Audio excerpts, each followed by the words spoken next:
माता जी आत्मा आत्म साक्षात्कार का विज्ञान क्या बुक है के? जी हाँ जी माता जी यही है।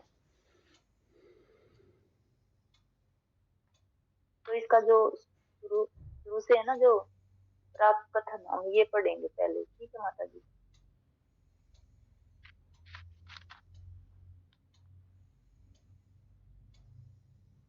ओम नमो भगवते वासुदेवाय। ओम नमो भगवते वासुदेवाय। ओम नमो भगवते वासुदेवाय। ओम ज्ञानतिमिरान्धस्य ज्ञानाञ्जनशलाकया चक्षुरुन्मिलितं येन तस्मै श्रीगुरुवे नमः। श्रीचैतन्यमनोभीष्टं स्थापितं येन भूतले स्वयं रूपं सदा मह्यं ददाति सौपदान्तिकं वन्देऽहं श्रीगुरो श्रीयुतपदकमलं श्रीगुरुं वैष्णवांश्च श्रीरूपं साग्रजातं सैवं रघुनाथान्वितं तं सजीवं सावधूतं परिजं सहितं कृष्णचैतन्यदेवं श्रीराधा कृष्णपादां सैवं ललिता श्रीविशाखान्वितां श्री कृष्ण करुणा सिंधु दीनबंधु जगत्पते गोपीका कांता राधा कांता गौरांगी राधे वृंदावनेश्वरी कृष्णानि सुते देवी प्रणमामि हरि प्रिये कल्पतरुभ्यश्च कृपा सिंधु भवेव च पतितानां पावनेभ्यो वैष्णवेभ्यो नमो नमः। श्री कृष्ण चैतन्य प्रभु नित्यानंद श्रीवासादि गौर भक्तवृंद हरे कृष्ण कृष्ण कृष्ण हरे हरे हरे राम राम राम हरे हरे हरे विष्णुपदाय कृष्ण कृष्ण वेदांत स्वामी नमस्ते सरस्वती देवे गौरवाणी हरिणे निर्विशेष शून्यवादी पाश्चात्य देशितारिणे।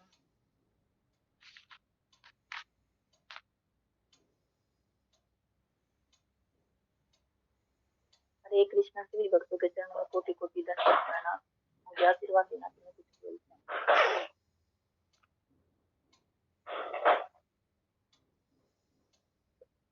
प्राग कथन कृष्ण कृपा मूर्ति ऐसी वेदांत स्वामी प्रभुपाद के विषय में मुझे आरंभ से ही ज्ञात था कि अभी तक मैं जिन व्यक्तियों से मिला था वे अत्यधिक असाधारण व्यक्ति थे। तो इसमें जो है वो प्रभुपाद के जो शिष्य हैं तुलसीदास वो ये लिख रहे हैं, पुस्तक उन्होंने लिखी है तो वो ये सब कह रहे हैं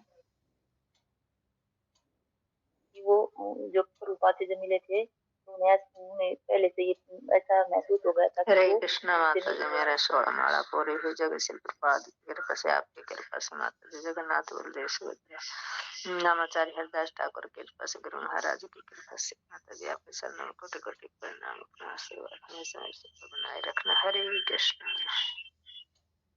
हरे कृष्ण। वे अत्यधिक असाधारण व्यक्ति जो उनको है प्रभुपाद जब मिले थे मुकुंदास तो उनको पहली बार में उन्हें जो सामान्य व्यक्ति नहीं लगे थे, एकदम से अलग ही लगे थे कि इनमें कुछ न कुछ तो अलग है इनसे जो अन्य व्यक्ति से है। सन 1966 की ग्रीष्म ऋतु में न्यूयॉर्क नगर में स्वामी जी से मेरी प्रथम भेंट हुई। एक मित्र ने मुझे एक वृद्ध भारतीय स्वामी द्वारा लोअर मैनहट्टन की बावरी में प्रवचन सुनने के लिए आमंत्रित किया था। जो उनका एक मित्र है उन्होंने ही एक जो है एक वृद्ध स्वामी जो प्रभुपाद थे उनसे जो मेन बावरी में है प्रवचन के लिए आमंत्रित किया था कि वहाँ पर प्रवचन होगा आप आ जाइए। एक स्वामी ऐसे निमित्तर के क्षेत्र में प्रवचन कर रहे हैं जो है जो बावरी स्ट्रीट है वहाँ वो सबसे ही निकृष्ट क्षेत्र था कि वहाँ कोई भी वापस तो वैसे ही ये जो सब तरह का नशा करते थे वो भी वहां पर रहते थे कि एक ऐसे स्थान में एक स्वामी जी प्रवचन कर रहे हैं। इस उत्सुकता से परिपूर्ण होकर मैं वहां गया था और काले रंग की से एक सीढ़ी से ऊपर चढ़ा। जो है वहां पर जब मैं गया था तो मैं इसलिए गया था कि जो है भाई ऐसी जो है गंदी जगह पर भी कौन प्रवचन कर रहा है। तो जब वहां पर गया था तो मैं उत्सुक होकर गया था कि भाई वहां पर जब मैं गया था तो मुकुंदास जी बोल रहे जैसे जैसे मैं ऊपर चढ़ता गया एक घंटी के समान लय युक्त ध्वनि तेज और स्पष्ट होती गई। अंततः मैंने चौथी मंजिल पर पहुंचकर द्वार खोला और वहां मैंने स्वामी जी को पाया। जब वो ऐसे जो चौथी मंजिल पर जो प्रभुपाद रह रहे थे तो वहां पर जब वो नीचे से ऊपर चढ़ने लगे तो धीरे धीरे जो है जब प्रभुपाद कीर्तन कर रहे थे तो उसकी जो घंटी है उसकी जो आवाज है वो धीरे धीरे धीरे से ऊपर ऊपर जैसे जाती थी तो वो जैसे जैसे स्पष्ट होती जा रही थी। जो गा रहे थे वो स्पष्ट होता जा रहा था। मैं जिस स्थान पर खड़ा था वहां से लगभग 50 फीट दूर एक लंबे एवं अंधेरे कक्ष के दूसरे बैठे थे। तीन प्रकाश में उनका मुख और केसरिया रंग की पोशाक चमक रहे थे कि जो प्रकाश मतलब वहां पर जो लाइट थी वो कम थी तो उसके प्रकाश में जो है प्रभुपाद का मुख और उनके जो केसरिया कपड़े हैं जो गेरी वस्त्र हैं वो चमक रहे थे। वे वृद्ध थे और मुझे अवस्था में लगभग 60 वर्ष के लगे थे क्योंकि उस समय पर प्रभुपाद जब थे वो वृद्ध थे और उनकी अवस्था उसको 60 वर्ष के जैसे 60 वर्ष का जो वृद्ध होता है उनके जैसे उनको अंदाज से लगी। वे पालथी मारे ऊर्ध्वासन की भव्य मुद्रा में बैठे थे। उनके मुंडित सिर, उनके तेजस्वी मुखमंडल और लाल श्रृंग फोर फोर फ्रेम के चश्मे के कारण वे एक तपस्वी साधु के समान प्रतीत हो रहे थे।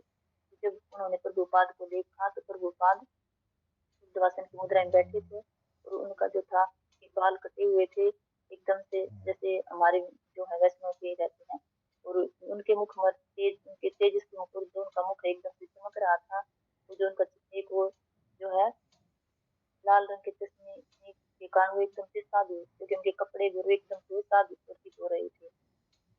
जिसने अपना अधिकतर जीवन अध्ययनरत रहकर व्यतीत किया कि उन ऐसा लग रहा था कि उन्होंने जो अपना जीवन है वो सिर्फ जो शास्त्रों का अध्ययन करके ही बिताया हो।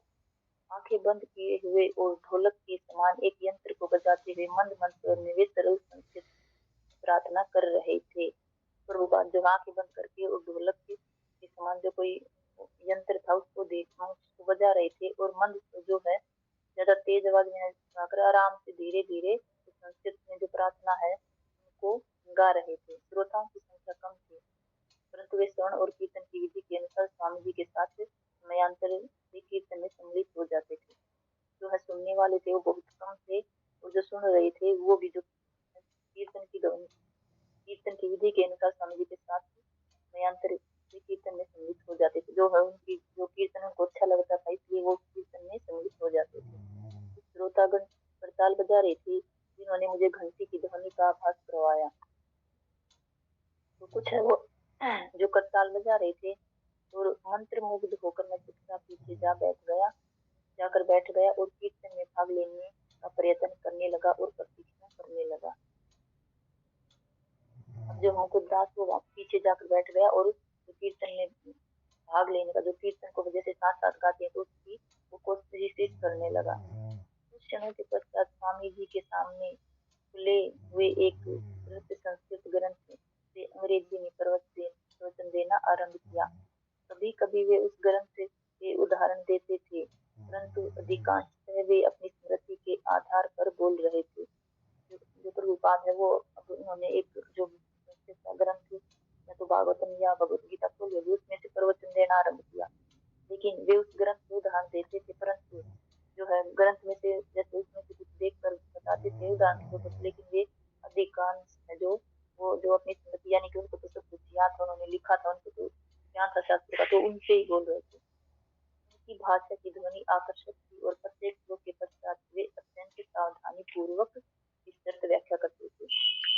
प्रभुपाद की जो ध्वनि एकदम से आकर्षक थी जो एकदम से जो सबको मोहित करे वो थी और जो एक श्लोक समाप्त श्लोक के पढ़ने के पश्चात वो उसका जो है व्याख्या है वो अत्यंत सावधानी पूर्वक करते थे। उसकी व्याख्या वो बहुत ही ध्यान से करते थे। वे एक विद्वान के समान प्रवचन दे रहे थे। की शब्दावली दार्शनिक शब्दों एवं मुहावरों से युक्त थी। हाथों की चारों मुद्राएं और मुख के सजीव भाव उनके प्रवचन को प्रभावशाली बना रहे थे। प्रवचन का विषय अत्यंत गंभीर था जिसे मैंने पहले कभी नहीं सुना था।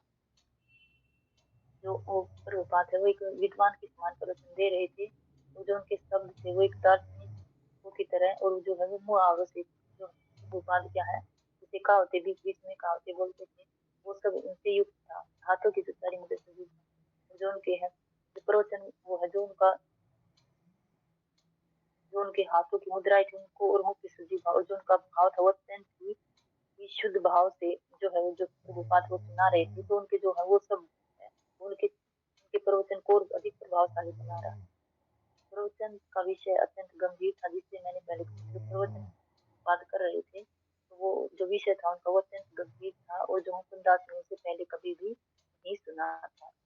मैं यह शरीर नहीं हूँ, मैं भारतीय नहीं हूँ, आप लोग अमेरिकन नहीं है, हम सब आत्मा है। तो इस उस प्रवचन में प्रभुपाद कह रहे हैं कि भगवत गीता का प्रवचन कर रहे हैं, मैं शरीर नहीं हूँ, और मैं भारतीय जो प्रभुपाद है वो बोल रहे हैं कि शरीर नहीं है, ना ही मैं भारतीय हूँ, जो है आप लोग भी अमेरिकन नहीं है, मतलब हम सब है वो एक आत्मा ही है। प्रवचन के पश्चात किसी ने मुझको भारत में मुद्रित एक पत्रिका दी। तो प्रवचन जब समाप्त हो गया, तो वहाँ पर जो भक्त थे उनमें से किसी ने एक जो है प्रभुपाद की एक पत्रिका दी। उस पर एक चित्र था, जिसमें स्वामी जी भारतीय प्रधानमंत्री श्री लाल बहादुर शास्त्री को अपने 3 ग्रंथ भेंट कर रहे थे। तो जो उस पर था, उस पर एक चित्र छपा हुआ था पर पत्रिका पर, जिसमें जो प्रभुपाद जो भारतीय प्रधानमंत्री श्री लाल बहादुर शास्त्री उनको जो है अपने ग्रंथ है जो प्रभुपाद ने लिखी थी, भगवत गीता या भागवतम, तो उनकी जो है 3 ग्रंथ भेंट करे थे। तो उनको 3 जो ग्रंथ वो दे रहे थे प्रभुपाद। शीर्षक में शास्त्री जी का कथन था कि सभी भारतीय शासन के पुस्तकालय इन ग्रंथों को मंगाए। तो जो है लाल बहादुर शास्त्री जी उन्होंने कहा था कि सभी भारतीय शासन के जो भी की जो सभी लाइब्रेरियां हैं, सब सभी ये ग्रंथ हैं जो प्रभुपाद के, इनको सभी मंगाए। तो सब पुस्तकालय में ये सब ग्रंथ होने चाहिए। कृष्ण कृपा मूर्ति ऐसी भक्ति वेदांत स्वामी प्रभुपाद एक महान कार्य कर रहे हैं। तो उन्होंने कहा कि जो कृष्ण कृपा मूर्ति ऐसी भक्ति वेदांत स्वामी जो प्रभुपाद है, वो एक बहुत ही महान कार्य कर रहे हैं। प्रधानमंत्री ने एक अन्य गद्यांश में आगे कहा, और उनके ग्रंथ मानवता की मुक्ति में महत्वपूर्ण योगदान है। तो जो है प्रधानमंत्री ने फिर कहा कि जो प्रभुपाद के ग्रंथ है वो मनुष्य को है मुक्ति देने वाले हैं। जो अगर प्रभुपाद के जो कोई इन ग्रंथों को पढ़ेगा तो वो है वो मुक्ति को प्राप्त होगा, जब इन ग्रंथों को पढ़कर और उनको बताए हुए आदेशों को अपना। मैंने ग्रंथों की प्रतियों को खरीद लिया, जिसके संबंध में मुझे ज्ञात हुआ कि स्वामी जी इनको भारत से लाए थे। जब मुकुंदास ने इनको ये सुना था, जिसने लिखा था पत्रिका में कि जो इन तो मैंने भी वो जो ग्रंथ है वो खरीद लिए, और उनमें लिखा जो है प्रभुपाद भारत से जो ग्रंथ लेकर गए थे, तो उनको मतलब मुकुंदास ने भी खरीद लिया। ग्रंथ के आवरण पृष्ठ, लघु पुस्तिका और अन्य अनेक साहित्य के अध्ययन के पश्चात मुझे अनुभव होने लगा कि भारत के परम आदरणीय आध्यात्मिक नेताओं में से एक के साथ मेरी अभी भेंट हुई है। तो जो मुकुंदास ने जब ये जो ग्रंथ वो लेकर गया था, उसमें कुछ छोटी पुस्तिकाएं थी, जो अन्य अनेक साहित्य के अध्ययन, तो जो ग्रंथ थे वो जो पुस्तिकाएं थी, तो भगवत गीता और भागवतम जो भी लेकर गए थे, तो उन्होंने उनको पढ़ा, और उन्हें पढ़ने के पश्चात जो मुकुंदास को हुआ कि जो मैं जो है भारत के जो आदरणीय आध्यात्मिक नेता है, जो प्रभुपाद है वो आध्यात्मिक नेता है, क्योंकि वो सभी को जो है भगवान श्री कृष्ण की जो है भक्ति दे रहे हैं, तो उनसे मेरी एक उनमें से किसी एक जो आध्यात्मिक नेता से मेरी भेंट हो गई, ये मुकुंदास सोच रहे। हरे कृष्ण प्रभु जी, कोई और कुछ ऐड करना चाहे कुछ अच्छे से समझा सकते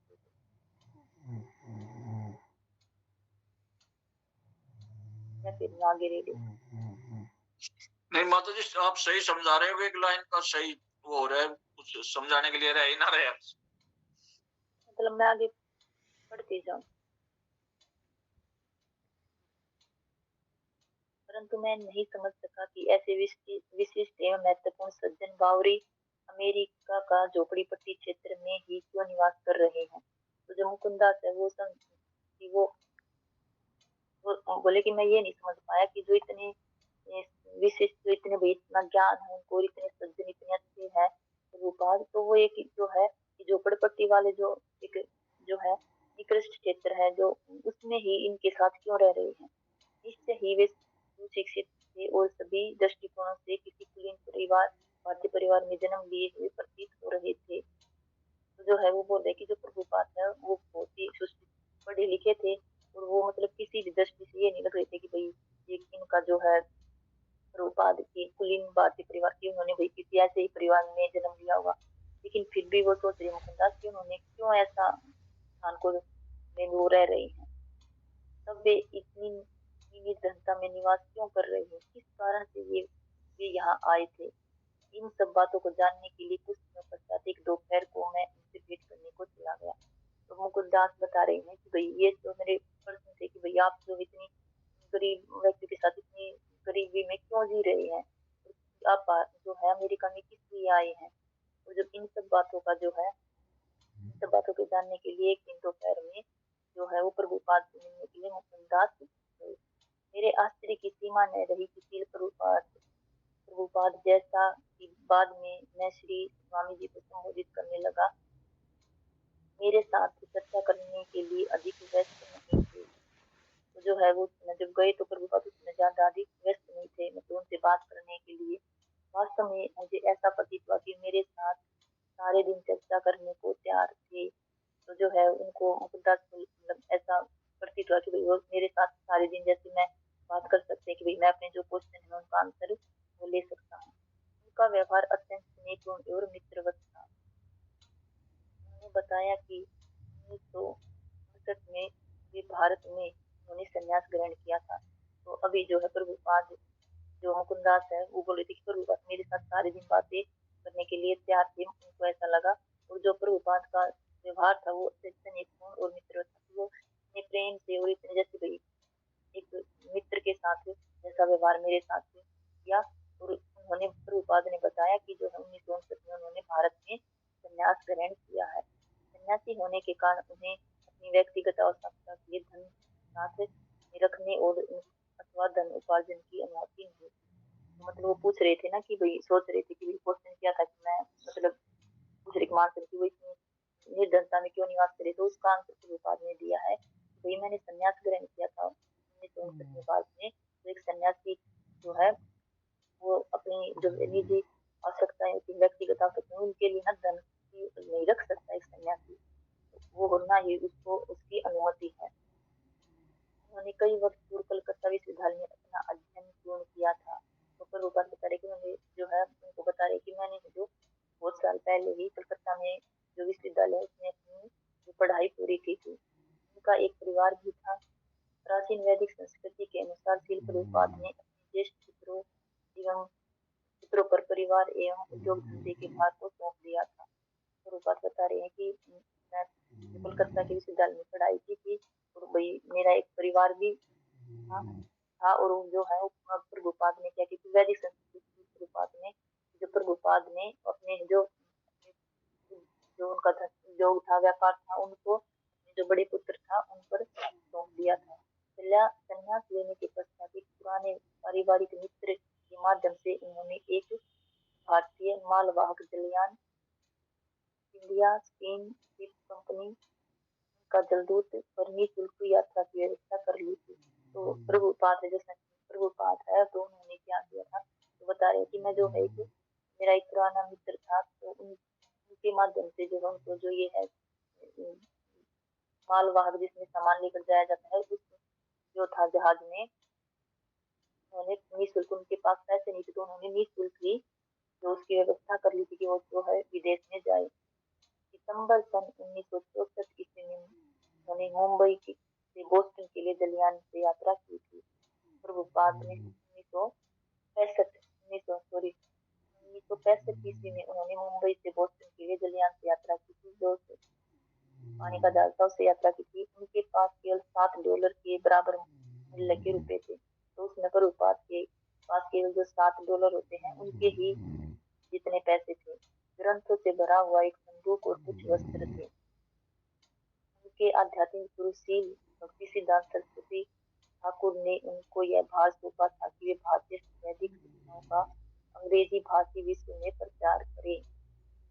इसमें जो है प्रभुपाद बता रहे हैं कि जो है मैं जब 1965 में जो है मुंबई से जो है मैं यहाँ पर विदेश में आया था तो उनके पास उस समय केवल $7 ही होते हैं, उतने ही पैसे थे। लेकिन उनके पास क्या था कि ग्रंथों से भरा एक संदूक और प्रभुपाद के कुछ वस्त्र थे। और प्रभुपाद बता रहे कि जो मेरे आध्यात्मिक गुरु शील भक्ति सिद्धांत सरस्वती ठाकुर उन्होंने मुझसे कहा था कि तुम जो है ये जो भारतीय वैदिक शिक्षा है, भारतीयों का जो हमारे वैदिक ग्रंथ है जो हमारे उनका आप जो है अंग्रेजी भाषा में उसका जो है दूसरे देशों में जाकर प्रचार करो। इसी कारण यही कारण था कि वे 69 वर्ष की अवस्था में अमेरिका आए थे। उन्होंने बताया कि मैं इसलिए आपके देश में आया हूँ कि मेरे जो गुरु महाराज हैं उन्होंने मुझे आज्ञा दी थी कि आप जो है विदेशों में जाकर आपको अंग्रेजी भाषा तो विदेशों को जाकर अंग्रेजी भाषा में आप कृष्ण भगवान अमृत का प्रचार करें, और इसलिए मैं अमेरिका में आया। शिल प्रभुपाद ने मुझसे कहा कि वे अमेरिकन लोगों को भारतीय संगीत, पाक कला, भाषाओं एवं विभिन्न प्रकार की कलाओं के विषय में शिक्षित करना चाहते हैं। तो प्रभुपाद बता रहे हैं कि जो अमेरिका के लोग हैं उनको मैं है तो भारतीय संगीत है, तो पाक कला और भाषाओं एवं विभिन्न प्रकार की कलाओं के विषय में प्रभुपाद बता रहे कि जो मैं है वो जैसे भारतीयों की जो है उन सब अमेरिका को भी मैं भारतीयों के जैसे ही जो भारत में जो भाषा और विभिन्न प्रकार की कलाएं होती हैं और जो हमारे भारतीय संगीत है उन सब के बारे में शिक्षित करना चाहता हूँ अमेरिका के निवासियों को। उनकी चर्चा सुनकर मुझे कुछ आश्चर्य हो रहा था। तो मुकुंद दास कह रहे कि प्रभुपाद की जो चर्चा सुनी तो मुझे कुछ आश्चर्य हुआ। मैंने मैंने देखा कि छोटी सी चटाई के वस्त्र कक्ष के पिछले भाग में कृष्ण ऋतु की दोपहरी में सूखने के लिए टंगे हुए थे। तो मुकुंदास बोल रहे कि मैंने जो प्रभुपाद है वो एक छोटी नीचे है एक चटाई बिछाकर उस पे ही सोते थे, और जो उनके वस्त्र है वो जो कमरा था उसके पीछे सूखने के लिए टंगे हुए थे। वे अपने वस्त्र स्वयं धोते थे और अपना भोजन भी एक विशेष पात्र में जिन्होंने उन्होंने भारत में अपने हाथों से बनाया था। पर अब बता रहे हैं मोहनदास की जो प्रभुपाद वे अपने कपड़े स्वयं धोते थे और अपना जो एक भोजन था वो जो एक उन्होंने प्रभुपाद ने विशेष जो है बर्तन बनाया था तो उसमें पकाते थे अपना भोजन। उस 4 डिब्बे वाले पात्र में वे एक साथ 4 प्रकार के खाद्य पदार्थ पका लेते थे।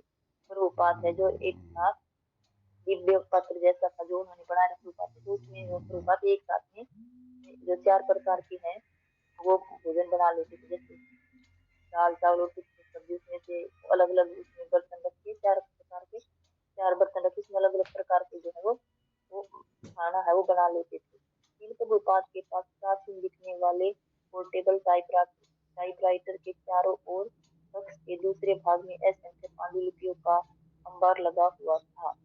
तो बता रहे हैं कि जो प्रभुपाद है उनके पास जो एक प्राचीन दिखने वाला पोर्टेबल टाइपराइटर था जिसमें टाइप करते थे प्रभुपाद वो था, और एक दूसरे दूसरे जगह पर जो थी दूसरे भाग में लिखे जो पांडुलिपियां थी असंख्य उनका जो है बहुत बड़ा अंबार लगा ढेर लगा हुआ था। मुझे ज्ञात हुआ कि वे 24 घंटों में से लगभग 20 घंटे उन 3 खंडों की व्याख्या टाइप करने में व्यतीत करते थे जिन्हें मैंने खरीदा था। तो मुख्य स्तर की जो टाइपराइटर है वो मैंने खरीदा था और उन पर है प्रभुपाद एक दिन रात में 24 घंटे होते हैं उनमें से वो 20 घंटे है जो 3 खंडों की व्याख्या करते थे प्रभुपाद वो 20 घंटे लगातार उनकी जो प्रभुपाद वो टाइप करते थे उनको। यह श्रीमद् भागवतम नामक 60 खंडों का एक विशाल ग्रंथ होने वाला था। तो अब जो प्रभुपाद उसमें जो है वो जो है श्रीमद् भागवतम की जो है व्याख्या करके उनको टाइप करते थे, जो एक 60 खंडों का एक विशाल ग्रंथ होने वाला था। तो उसका प्रभुपाद जो है टाइपिंग करके और फिर उसका जो अंग्रेजी में जो प्रभुपाद उसका ट्रांसलेशन करते थे वो बता रहे प्रभुपाद। और यथार्थ में यह ग्रंथ आध्यात्मिक जीवन का विश्व कोश था। जो है भागवतम है जो आध्यात्मिक जीवन है उसके बारे में जो विश्व को समझो उसके बारे में ही उसमें बहुत सारा जो है सब कुछ उसके बारे में ही लिखा है। आध्यात्मिक जीवन के तरीके में कैसे जीवन जीना है जो भी कुछ भगवान की लीला है सब कुछ उसमें ही है। मैंने प्रकाशन हेतु अपनी शुभकामनाएं व्यक्त की और उन्होंने मुझे शनिवार की संस्कृत कक्षाओं एवं सोमवार बुधवार और शुक्रवार को सायकाल होने वाले अपने प्रवचनों में पुनः आने का निमंत्रण दिया। तो जो उन्होंने है जो प्रभुपाद ये भागवतम का प्रकाशन करने के लिए उसके लिए लिख देते उसके लिए है जो उसने मुकुंदास ने उनको शुभकामनाएं दी और तब प्रभुपाद ने उनसे कहा कि आप है ना शनिवार की जो शनिवार शनिवार, सोमवार, बुधवार और शुक्रवार को जो सायंकाल में जो प्रवचन देते हैं प्रभुपाद, तो आप उनको आने के लिए मुझे निमंत्रण दिया मुकुंदास को। मैंने वह निमंत्रण स्वीकार कर लिया, उनको धन्यवाद दिया और उनके दृढ़ संकल्प और विस्मित होते हुए मैं वहां से चल पड़ा। अब वहां पे जो निमंत्रण उनको दिया था प्रभुपाद ने, वो बोला कि मैंने उसको स्वीकार किया और उन प्रभुपाद को धन्यवाद दिया कि जो मैंने प्रश्न किए थे, मेरे मन में जो प्रश्न थे उनका आपने उत्तर दिया, और वे विस्मित होकर वहां से चल पड़े मुकुंदास।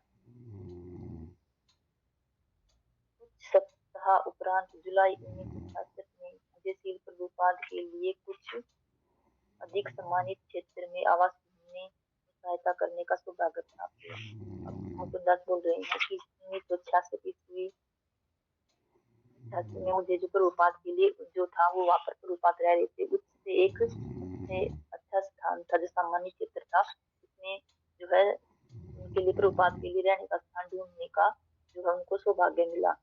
मतलब अब उनको प्रभुपाद के लिए वो एक जो अच्छा स्थान, क्योंकि जो गाँव स्थित था वो अच्छा स्थान नहीं था, वहाँ पर सब ऐसे ही रहते थे, तो उससे अच्छा स्थान जो प्रभुपाद के लिए उन्हें ढूंढने का सौभाग्य मिला।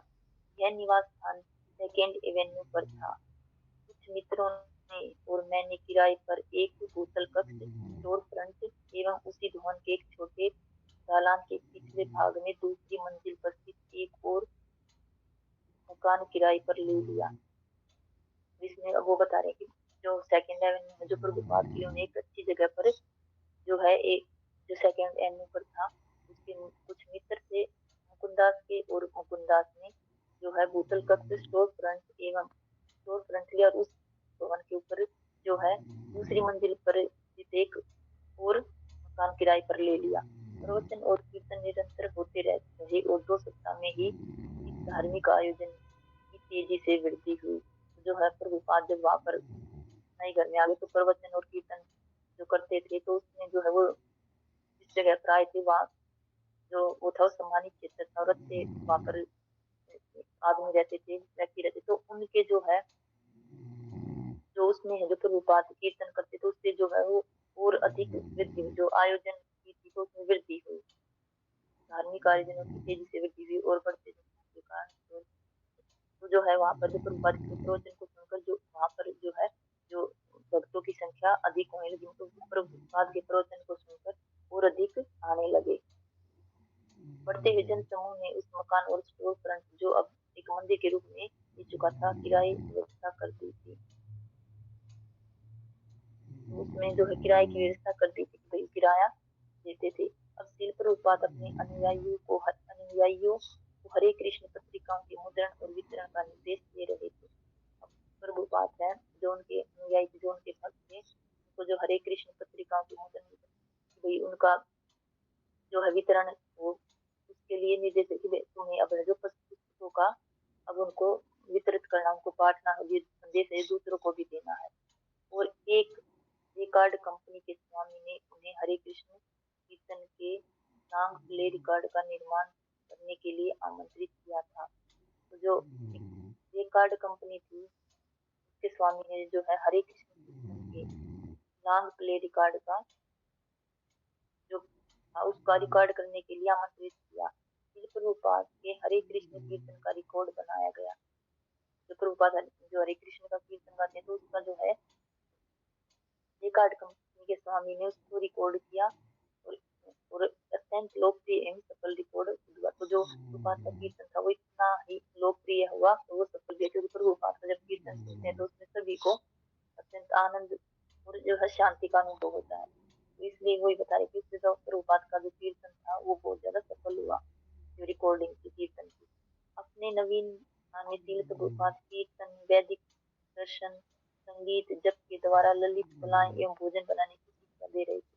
तो प्रभुपाद जो है हम जो प्रभुपाद के भक्त थे उनको प्रभुपाद है वैदिक दर्शन, संगीत की जो क्या बजाना है, कीर्तन कैसे करना है, जप के द्वारा जप की विधि, ललित कलाएं एवं भोजन बनाने की शिक्षा प्रभुपाद अपने जो हम भक्तों को वो सभी कुछ ज्ञान दे रहे थे कि भाई तुम्हें जो है क्या क्या करना है, इसमें कीर्तन कैसा करना और कीर्तन में क्या करना है, कौन सा कीर्तन करना है और जप करना है, तो जो कलाएं हैं, ललित कलाएं और जो भोजन कैसे बनाना वो सभी कुछ अपने जो भक्तों को प्रभुपाद सिखा रहे थे।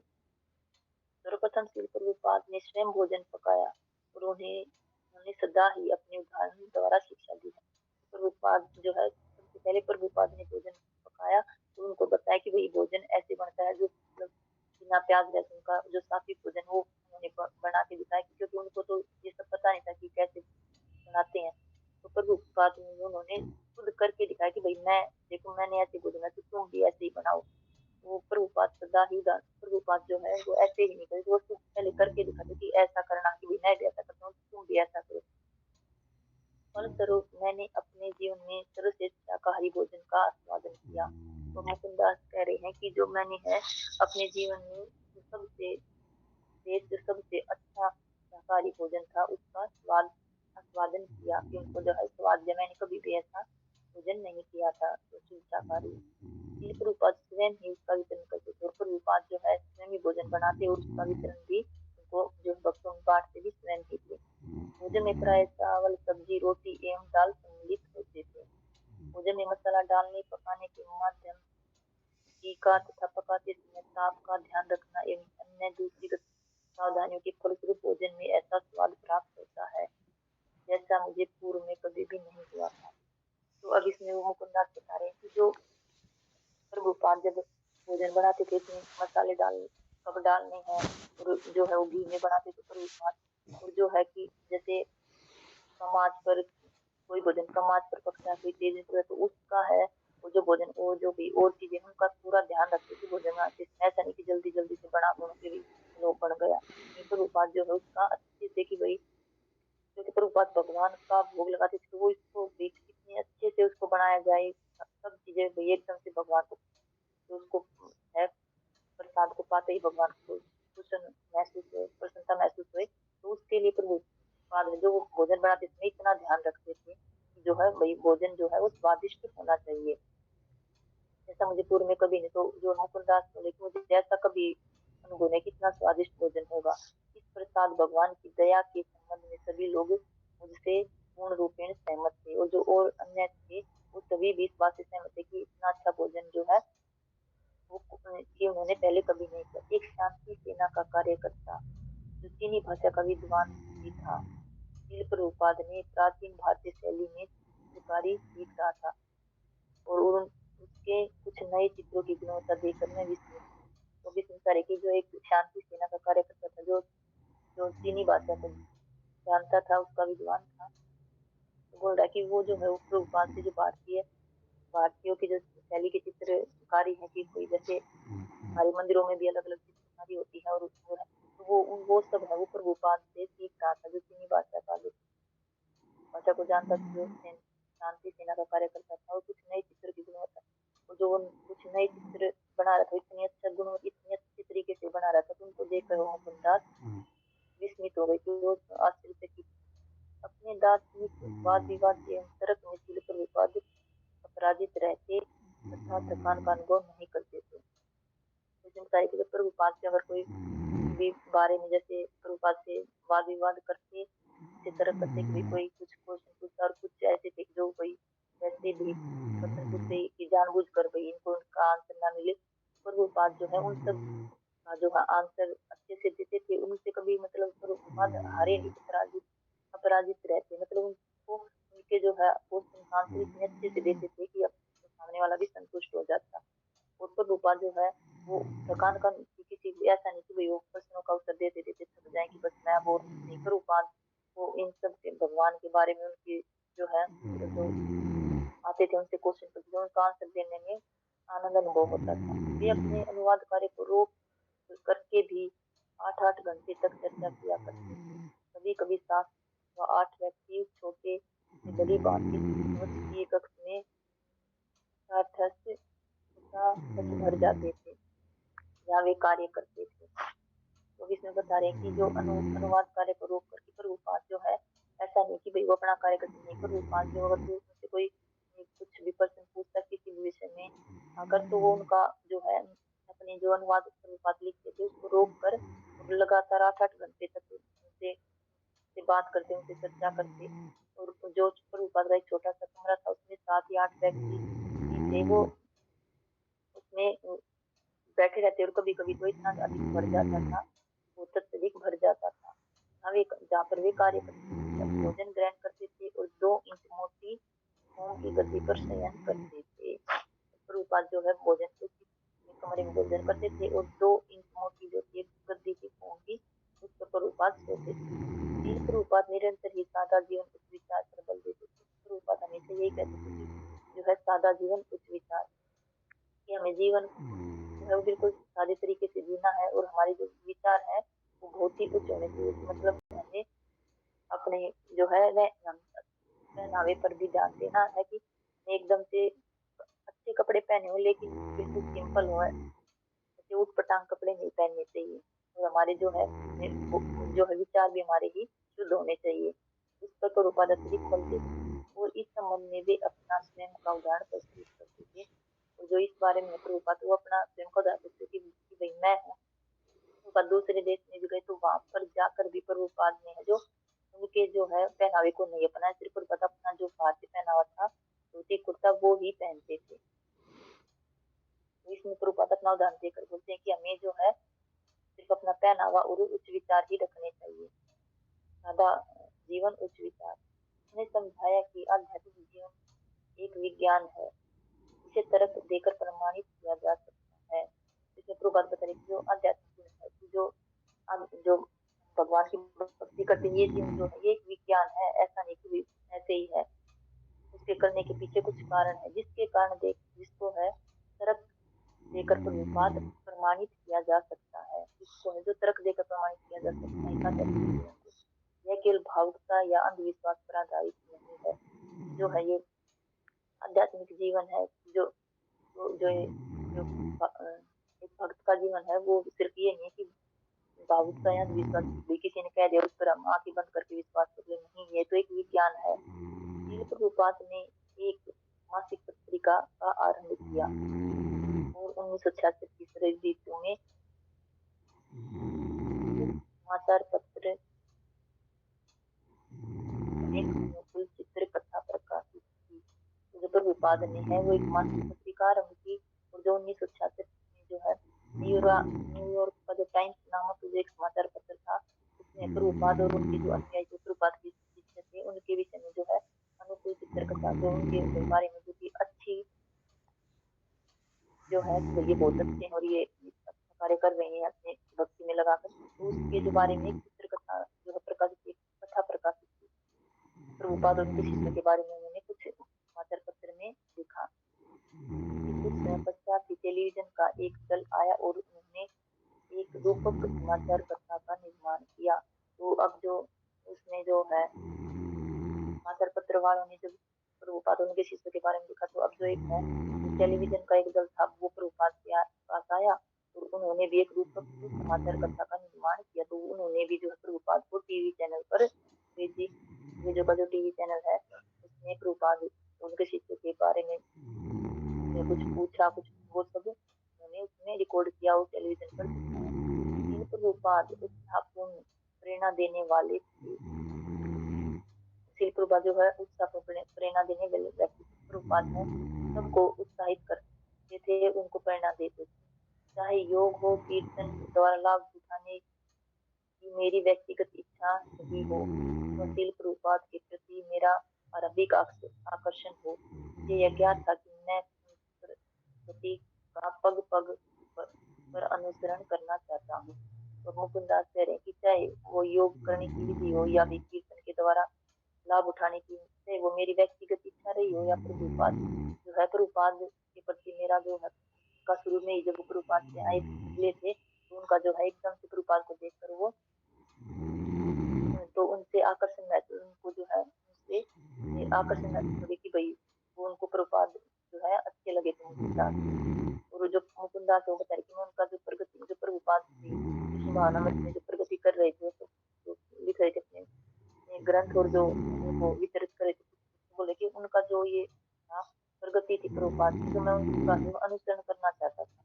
कृष्ण भावनामृत के प्रचार संबंधी योजनाएं बड़ी साहसिक थी जिनकी कल्पना पहले से नहीं की जा सकती। जो कृष्ण भावना का जो प्रचार करे थे प्रभुपाद, और जो उनकी योजनाएं थी वो बड़ी साहसिक थी। प्रभुपाद की योजनाबद्ध तरीके से जो है उन्होंने जो है इसका जो प्रचार करने की योजनाएं बनाई थी वो बड़ी साहसिक थी, और उनकी कल्पना पहले से नहीं की जा सकती थी, उनको हम पहले से कल्पना नहीं कर सकते कि प्रभुपाद ने ये सब कैसे कर रहे हैं। और ये योजना सदैव पूर्ण से सफल रही, और जो प्रभुपाद ने योजना बनाई थी वो पूरी तरह से सफल रही। उनकी आयु लगभग 70 की हो चुकी थी। अमेरिका में वे अपरिचित व्यक्ति थे और व्यवहारिक दृष्टि से अपने साथ भी लेकर नहीं आए थे। तो प्रभुपाद है वो अमेरिका में गए थे तो अपरिचित को कोई नहीं जानता था, और जो व्यवहारिक दृष्टि और वो जो वही अपने साथ पैसे या कोई कुछ ज्यादा ही पैसे लेकर गए नहीं, प्रभुपाद जो है वह कुछ भी नहीं लेकर गए थे, अमेरिका में गए थे तो, और वो उनको कोई जानता भी नहीं था। फिर भी कुछ ही महीनों में शिल प्रभुपाद ने अकेले ही एक आंदोलन का आरंभ कर दिया। सचमुच यह अत्यंत विस्मयकारी था। तो प्रभुपाद के पास ना तो पैसे थे, ना कुछ था, ना इनको कोई जानता था, लेकिन फिर भी प्रभुपाद जो है उन्होंने अकेले ही कुछ ही महीनों में जो है एक आंदोलन, जो कृष्ण भावनामृत का एक आंदोलन है वो आरंभ कर दिया। और ये अत्यंत विस्मयकारी था, ये अत्यंत ही तो भाई एकदम से आश्चर्यचकित करने वाला था कि ऐसा भी कोई कर सकता है, वो सब प्रभुपाद ने किया। अगस्त माह की एक सुबह सेकेंड एवेन्यू के स्टोर फ्रंट मंदिर में श्री प्रभुपाद ने हम लोगों से कहा, आज भगवान श्री कृष्ण का आविर्भाव दिवस है। तो जो अगस्त में जो प्रभुपाद बता रहे हैं, मुकुंदास बता रहे कि जो अगस्त महीने में प्रभु उसका कृष्ण भगवान का जब जन्माष्टमी आती है, तो एक दिन जो है उन्होंने सुबह कहा कि सेकेंड एवेन्यू के स्टोर पर जो मंदिर था उनका सेकेंड एवेन्यू में, प्रभुपाद बता रहे कि आज जो है भगवान श्री कृष्ण का आविर्भाव दिवस, मतलब आज भगवान का जन्म दिवस है। हम 24 घंटे का उपवास करेंगे और मंदिर के भीतर ही रहेंगे। तो प्रभुपाद बता रहे हैं कि भाई जो हम अपने भक्तों को कि आज हमें जो है 24 घंटे का व्रत रखना है और हम सब है जो मंदिर के भीतर ही रहेंगे। सायकाल भारत के कुछ अतिथि वहां पर आ गए। जो शाम का समय हुआ तो जो वहां पर भारत के जो भी कोई कुछ अतिथि होंगे तो वो वहां पर आए। उनमें से एक विश्व के कोने दूसरे कोने में भारत की इस प्रामाणिक छवि के एक छोटे से टुकड़े को देखकर अश्रुपूर्ण नेत्रों से अपने अपार हर्ष को प्रदर्शित कर रहे थे। जो भारत के वहां पर अतिथि आए थे तो उनमें से जो था एक जो दूसरे देश में वो प्रभुपाद आए थे और भारत की प्रामाणिक छवि को, जो भारत की जो है छवि है, उसको कितने अच्छे एक छोटे से टुकड़े को देखकर, जो थोड़े से प्रभुपाद ने भक्त बनाए थे उनको देखकर जो है जो भारतीय आए थे वो जो है सिर्फ उन्हें वो रोते हुए जो है इतने खुश हो रहे थे कि खुशी के कारण उनकी आंखों से आंसू बह रहे थे। वो अपनी खुशी को प्रदर्शित कर रहे थे कि भैया आपने जो ये है बहुत भारतीय जो संस्कृति है इसका जो प्रचार किया है इसके लिए वो बहुत ही ज्यादा खुश थे। अपने सपन में भी वे ऐसी कल्पना नहीं कर सकते थे। उन्होंने शिल प्रभुपाद की बुरी बुरी प्रश्न की और हार्दिक धन्यवाद किया। तो जो है वो आए थे तो उन्होंने कहा कि वो तो ऐसी सपने में भी ऐसा नहीं सोच सकती कि कोई ऐसा भी कर सकता है। और उन्होंने प्रभुपाद की बहुत ज्यादा प्रशंसा की और उनका धन्यवाद भी किया कि आप जो कर रहे हैं बहुत ही अच्छा कार्य किया है आपने। मंदिर में दान दिया और उनके चरणों में प्रणाम किया। जो आए थे तो उन्होंने जो है प्रभुपाद का मंदिर था उसमें दान दिया, जो प्रभुपाद के चरणों में उन्होंने प्रणाम किया। इस दृश्य पर हम सभी भक्त आत्म विभोर हो रहे थे। प्रमुख ये जो दृश्य देखकर हम भी बहुत ज्यादा खुश हो रहे थे। तत्पश्चात श्रील प्रभुपाद ने उन अतिथि से हिंदी में वार्तालाप किया। जो भारतीय गए थे तो प्रभुपाद ने अब उनसे हिंदी में जो है बात की। मैं केवल यही अनुभव कर पाया कि उनकी एक एक भाव मुद्रा मनुष्य के अंतकरण को किस प्रकार स्पर्श कर लेती थी। और मुकुंदास कह रहे कि भाई मुझे ये वो प्रभुपाद हिंदी में बोल रहे थे तो उनको समझ में तो कुछ आया नहीं, लेकिन वो जो प्रभुपाद की उनकी जो है प्रभुपाद के जो भाव थे उनको देखकर जो मनुष्य के अंदर प्रभुपाद के जो भाव हैं उनको देखकर मनुष्य के जो अंदर है वो अंदर से जो है सबको आकर्षित कर लेती है। इस वर्ष के उत्तरार्ध में मैंने सैन फ्रांसिस्को से श्रील प्रभुपाद को वायुयान के लिए प्रथम टिकट भेजा। वे न्यूयॉर्क से वायुयान द्वारा आए। तो इस वर्ष मतलब उस प्रभुपाद को बता रहे थे सैन फ्रांसिस्को बैंकों से जो है प्रभुपाद को अब उन्होंने एक जो है हवाई जहाज का टिकट भेजा और वे अब वहां से सैन फ्रांसिस्को से न्यूयॉर्क से वायुयान के द्वारा आए प्रभुपाद और विमानतल पर हमारे एक विशाल दल ने उनका हरे कृष्ण कीर्तन के द्वारा स्वागत किया। तो बोले कि अब वहां पर प्रभुपाद आए तो जो हमारा एक था भक्तों का दल था हरे कृष्णा का, तो उन्होंने जो है प्रभुपाद आए तो उन्होंने हरे कृष्ण का कीर्तन किया और प्रभुपाद का स्वागत किया। इसके पश्चात हम उनको गोल्डन गेट पार्क के पूर्वी छोर पर स्थित किराए के एक नए मकान और स्टोर फ्रंट मंदिर में कार में ले गए। अब वो बता रहे हैं कि जो हमने एक जो गोल्ड गेट पार्क जो था उस वहां तरफ पूर्व की तरफ जो है एक किराए के लिए एक नया घर खरीदा प्रभुपाद के लिए और स्टोर फ्रंट में कार द्वारा ले गए और प्रभुपाद वो है एक कार के द्वारा जो मंदिर बनाया था प्रभुपाद के लिए किराए पर जो मकान है वो भी ले गए। वहाँ का भी प्रबंधन न्यूयॉर्क के मंदिर के समान था। जो वहाँ का प्रबंधन वो बिल्कुल जो न्यूयॉर्क का मंदिर था उसी के समान ही वो मंदिर था। हमने एक प्रतिरूप की स्थापना की थी। यह देखकर शिल प्रभुपाद अब विहल हो गई। तो उन्होंने जो मंदिर की स्थापना करी और वो बिल्कुल जो था न्यूयॉर्क का मंदिर था सेम वैसा ही था। तो ये देखकर जो है प्रभुपाद वो भाव विभल हो गए। प्रभुपाद कहते हैं कि भाव विभल हो गए। एक पैराग्राफ और पढ़ लेती हूँ माता जी। हरे कृष्ण माता जी, अभी और हो पढ़ लो क्या? पढ़ लो माता जी। उस सप्ताह के उपरांत सैन फ्रांसिस्को भारत से भेजा गया प्रथम मृदंग पहुंचा। तो सैन फ्रांसिस्को है उसमें जो है भारत से है जो प्रभुपाद के लिए एक मृदंग भेजा। जब मैं शिल प्रभुपाद के कक्ष में उतर गया और उनको इसकी सूचना दी तो उनके नेत्र हर्ष और आश्चर्य से खिल उठे और उन्होंने उत्तेजित वाणी में मुझे शीघ्र ही नीचे जाकर उस लकड़ी के ढांचे को खोलने के लिए कहा जिसे मैं पैक जिसमें वह पैक था। तो बोल रहे हैं कि जो मुकुंदास की जब प्रभुपाद मैं ऊपर आया और प्रभुपाद को बताया कि जो है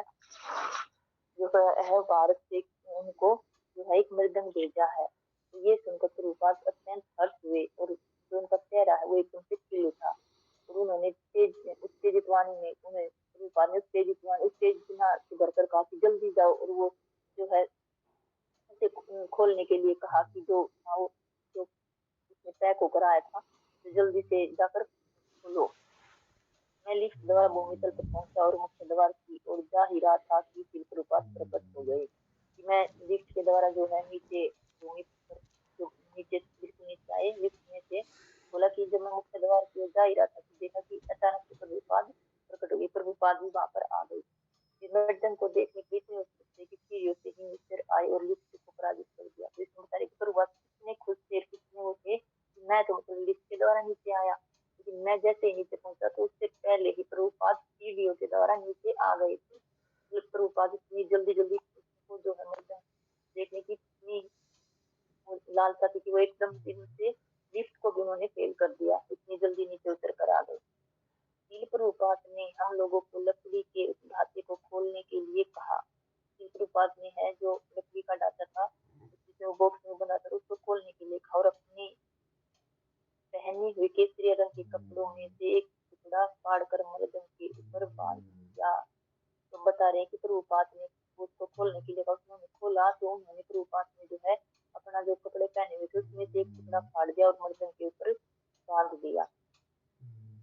मृदंग के बजाने वाले सिरे ही खुले थे। उन्होंने मृदंग की बजाने की विधि बताई और उचित देखभाल करने के निर्देश दिए। उन्होंने कहा कि मृदंग का ढक्का भाग कभी नहीं निकालना चाहिए। इसमें जो है वो बता रहे हैं कि जो मृदंग वापस पहुंचा था तो उसको जो प्रभुपाद देकर इतनी खुश हुई उन्होंने अपने जो है अपना जो पहने हुए थे उसमें से कपड़ा फाड़कर केसरी रंग का वो जो मृदंग के ऊपर बांध दिया। बांधने के बाद उन्होंने बताया कि मृदंग को जो है कैसे सिरे जो बांध दिया और मृदंग के बजाने वाले सिरे ही खुले थे। प्रभुपाद ने उनको मृदंग बजाने की जो विधि है बताई कि मृदंग को कैसे बजाया जाता है और उसका जो देखभाल करने की उसको भाई सिर्फ बजाना बजाना नहीं उसको भी ध्यान भी रखना उसको अच्छे से रखना भी होता है। तो ऐसे नहीं कि कैसे भी बजा दिया। उन्होंने कहा कि मृदंग का ढका भाग कभी नहीं निकालना चाहिए। उन्होंने कहा कि जो मृदंग का ढका हुआ भाग है उसको कभी भी नहीं खोलना चाहिए। हरे कृष्णा श्री भक्त कृष्ण। और पढ़ो क्या माता जी? 3 मिनट और है, एक पैराग्राफ और पढ़ देती हूँ। सन 1969 ईस्वी में सैन फ्रांसिस्को में श्रील प्रभुपाद ने रथ यात्रा का उद्घाटन किया। यह यात्रा उत्सव उन अनेक उत्सवों में से एक था जिनको संपूर्ण विश्व के लोग मनाते हैं। जो 1959 में है 1969 ईस्वी में जो सैन फ्रांसिस्को प्रभुपाद ने अब जो है पहली रथ यात्रा शुरू करी। और जो यात्रा है वो अब जो है अंग्रेजों के लिए है, जो है विश्व भर में जो है अब यात्रा जो है वो अब सभी विश्व के लोग मनाते हैं, जो प्रभुपाद ने शुरू की थी 1969 में। ऐसे उत्सव के लिए संपूर्ण विश्व श्री प्रभुपाद का आभारी है। प्रभुपाद ने जो इतना अच्छा यात्रा का जो उत्सव मनाया था उसके लिए जो है पूरा विश्व प्रभुपाद का आभारी थी। उन्होंने जो इतना अच्छा जो उनको एक जो त्योहार मनाने के लिए दे दिया है। भारत में जगन्नाथपुरी में तो ये रथ यात्रा लगभग 2000 वर्षों से प्रति वर्ष आयोजित की जा रही है। जो भारत में जगन्नाथ यात्रा हो रही है वो 2000 वर्षों से प्रति वर्ष 2000 वर्षों से लगातार हो रही है। लेकिन जो है विदेशियों ने इसको तो पहले कभी नहीं देखा था, तो वो भी अब इसके लिए प्रभुपाद का आभार व्यक्त कर रहे हैं। और 1975 तक यह उत्सव सैन फ्रांसिस्को के निवासियों में इतना लोकप्रिय हो गया था कि नगर के मेयर ने सैन फ्रांसिस्को में रथ यात्रा के दिवस में एक औपचारिक घोषणा की जारी की। जो है ये सैन फ्रांसिस्को का जो है 1975 में इतना जो ये त्योहार है इतना लोकप्रिय हो गया कि जो नगर के जो मेयर थे सैन फ्रांसिस्को रथ यात्रा के दिवस के बारे में एक औपचारिक घोषणा पत्र जारी किया। तो उन्होंने एक जो घोषणा पत्र जारी कर दिया। ठीक है, हरे कृष्णा माता जी, दंडवत प्रणाम माता जी, सभी भक्तों को कोटि कोटि दंडवत प्रणाम। गलती हो गई तो क्षमा करना माता जी। तो हो गया बाप मापन कर दी।